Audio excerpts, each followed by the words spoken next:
Yes guys, welcome back to another Fantasy Football Fix YouTube video. My name is FPL Nacho, and in this video I will be revealing my Game Week 6 team. And spoiler alert, Chilwell has already been sold. So I will discuss my replacement and also what my plans are with my other free transfers. So as always, make sure you do drop a like on this video and of course, smash that subscribe button. And without further ado, let's get into today's video.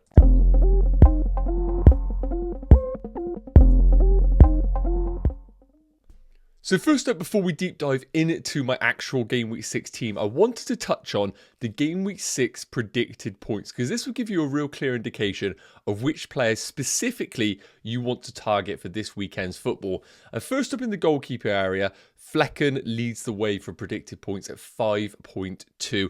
I think Brentford, from an expected goals conceded, are a very safe team to invest in. Now, of course, Henry's ACL injury might have an impact on this defence, but we don't really know until we see it into fruition. So right now, Flecken at 4.5 feels like a really safe choice from the goalkeeper department. Newcastle as well, getting a lot of traction in the FPL community with managers buying their defenders. But Pope is also a really nice differential if you want to go down that route. Slightly more expensive at 5.5 million, but 4.6 predicted points. This game week away against Sheffield United looks like a really good investment if you want to go down that route. And also a lot of managers out there still owning Onana, who has been quite a disappointing asset so far. A lot of managers looking to move away from him, but for game week 6 in specific, 4.5 predicted points, he actually looks like a good hold and not necessarily a desperate transfer if you are looking to sell him. Now, moving into defenders, those who stuck with Estupiñán, I think will be rewarded this game week. 4.6 predicted points. Some question marks whether he will definitely start off the back of the Europa League, but I think he will. He's a big part of this Brighton team. I'll be very surprised if he isn't starting. And one that I think is just going to stay on our teams for the long term. Other players that look good, Pinnock and Hickey at, of course, Brentford. They look really solid for a clean sheet this week. And Ruben Diaz as well at 4.5. Been very disappointed as a Man City option. Hasn't really got those clean sheets that we were expecting. But hopefully he can deliver at home against Nottingham Forest. Especially for me because I am an owner myself. Now moving into the midfield area. A lot of managers are wildcarding in this game week. And Salah is the main reason why they are doing so. And you can see why with the predicted points being at 6.8. At home against West Ham, I think that's a good entry point for FPL managers. And with Spurs and Brighton following that, even though they're tough games, I don't think they're necessarily the worst fixtures from a defensive perspective. I do think Mo Salah will get joy in the next 3 games. And he's looking in irresistible form right now. Even though the goals aren't going in, he has been a massive chance creator in that side. Pascal Gross at 5.5. Don't think people are going to be looking to buy him even though the predicted points look good. And Saka, Fernandes and Foden make up the rest of the midfielders. And Fernandes, I think he's going to be a tough sell this week. I think Man United might bounce back away against Burnley. I expect them to score goals regardless. And last up the forwards, Haaland is always leading the way at 8.8 predicted points. But Alvarez is on this list at 5.1. So for those sat there with Jackson, he doesn't feature in the top 5 forwards going into this game week. And if you had a free transfer and you didn't really have any other moves to make, Jackson to Alvarez does feel like an easy move, especially with the predicted points that we are seeing on our screens here. But as always, make sure you let me know in the comments, what are your thoughts on the predicted points? Which one of these players are currently part of your transfer strategy? Now, next up, let's go into my Game Week 6 team reveal. So, to cover off what my current situation is, I had 2 free transfers available and 1 million in the bank. And I had a few problem areas in my team, which I will touch on as we progress through this team reveal. So first and foremost, one of the problems that I had in my team, or have in my team, is Jordan Pickford. I've been going for the Pickford Turner rotation throughout the opening 5 game weeks, and I haven't had a single clean sheet over this period. The only time we did was Turner when he featured away against Chelsea, and as we know, that didn't go too well for those that didn't start him, as he picked up a clean sheet and nobody actually benefited from that clean sheet. So Pickford in between the sticks, I'm going to stick with him. Fixtures in game week 7 and 8 are not too bad for Everton.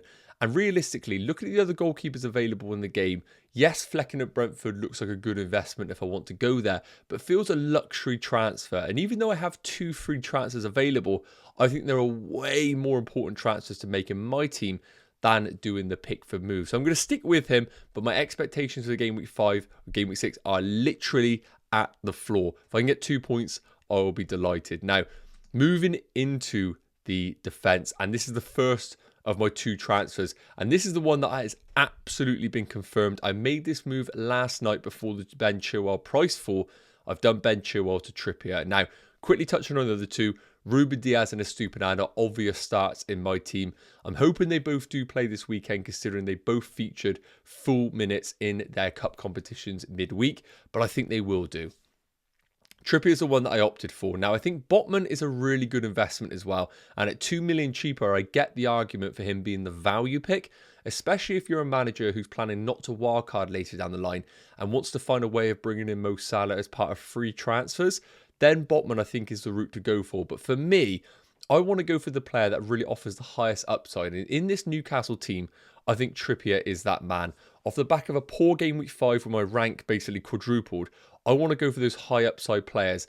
And having investment in the Newcastle defence feels pretty essential going into this game week, as loads of managers are wildcarding, and probably everybody who wildcards will have double Newcastle this week. So not having one is going to be a major risk.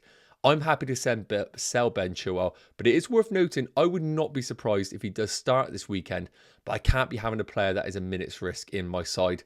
One would argue maybe Trippier could be with Livramento later down the line, but until I actually see that rotation, I'm not going to stress about it. Trippier is confirmed as my first transfer in the team. Now, moving into the midfielders, there are a few problems in this team. Now, Mbeumo looks great at home against Everton. Saka, I'm perfectly fine owning against this Spurs defence. I do expect Arsenal to score. And equally, I think Spurs offensively have been looking very good. And I don't feel bad about having Maddison in this fixture. Realistically, I wouldn't have bought Maddison if I was going to not embrace the next 2 fixtures against Arsenal and Liverpool, because I know come game week 8 away against Luton, that is the time where you're definitely going to want James Maddison. So I'm more than happy to own him over these next 2 fixtures, because I think Spurs offensively are very good. It's the Man United double up which is the big question mark right now. Now, looking at the other midfielders that I would go to, I cannot get to Mo Salah right now unless I've wildcarded. So I can't even consider that as a transfer strategy for me. So the alternatives that I have is go to Son, which makes no sense because the fixtures are not good for him and he's a minute's risk now. Could go down to someone like Diaby at Aston Villa, which is definitely a viable move, but only one that I'd want to make if I needed the funds to invest elsewhere in my team. So realistically, on the face of it, yes, they are a bit of a problem right now. Man United are a very, very unstable club. The performances are very hard to predict.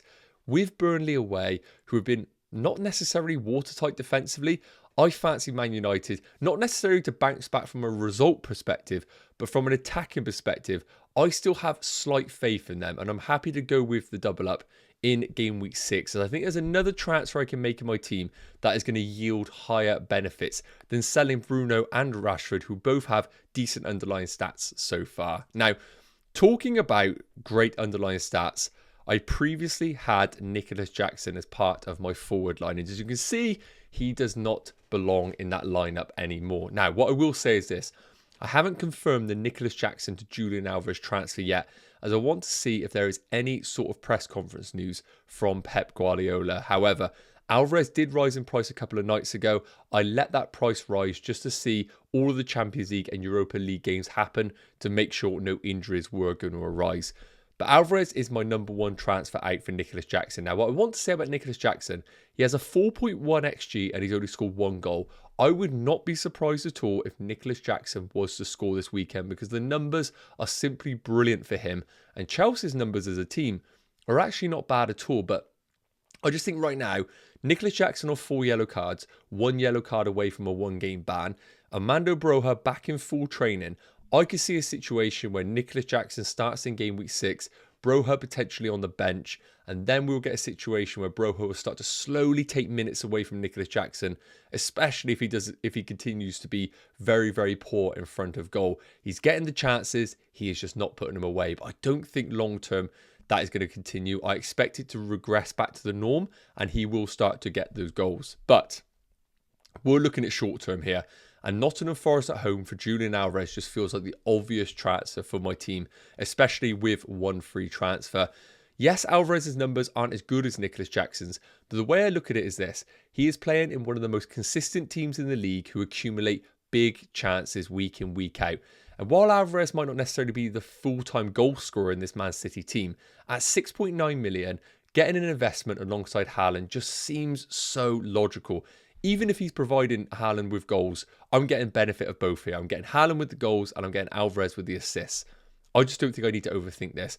Jackson to Alvarez makes sense, and I'll accept that if Jackson does go on a mad one over the next couple of game weeks, the numbers were there, but I've just gone for the better team and what I would argue is the better finisher and player right now. So, to confirm, the plan is to sell Jackson to Alvarez, and I've already done the Chilwell to Trippier move. Now, looking at my benches, I don't really have any deliberations here. Yes, Kabore is at home against Wolves, but there's nobody in this starting 11 that I would replace him with. And Udogie and Mabama are just easily second and third picks in the team. So that is my Game Week 6 team reveal, guys. As I said, I'm pretty much locked in with those plans. Let me know your thoughts in the comments. What would you do with this team? And importantly, what are your Game Week 6 transfer plans? That just leaves us to say, thank you so much for tuning into this video. Make sure you do drop a like and smash that subscribe button. And I'll see you in the next one. Take care. Cheers.